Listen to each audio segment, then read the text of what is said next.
Bonjour et bienvenue pour cette formation consacrée à la méthode DDCF, où nous allons voir un point particulier qui consiste à modéliser la valeur obtenue selon cette méthode DDCF à l'aide d'un tableur. Et ici, je prendrai l'exemple d'Excel. Alors, laissez-moi me présenter. Je suis Philippe Campos, expert comptable, commissaire aux comptes.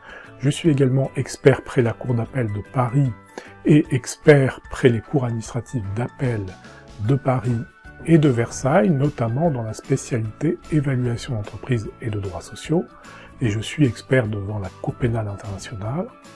Alors, au cours de cette formation, nous allons, dans un premier temps, rappeler les principes fondamentaux de la méthode d'évaluation fondée sur la méthode des DCF. Donc, nous allons voir le processus d'actualisation, nous allons parler de la valeur terminale, de la période explicite, et voir les principales étapes à suivre pour déterminer une valorisation sur la base de la méthode des DCF. Donc là, ici, nous allons voir le processus pour actualiser les flux futurs, différentes méthodes, la valeur terminale. Je vous montrerai également comment on détermine une table de sensibilité aux différentes hypothèses, qu'elles soient actuarielles ou d'autres hypothèses comme le taux de marge de l'EBE. Alors, une fois que vous aurez compris la méthodologie, on viendra dans une étape finale voir un cas pratique, simple, mais pour vous permettre de bien comprendre la méthodologie, et je vous communique dans ce cadre un outil, un modèle développé pour vous permettre de déterminer une méthode DCF de manière relativement aisée.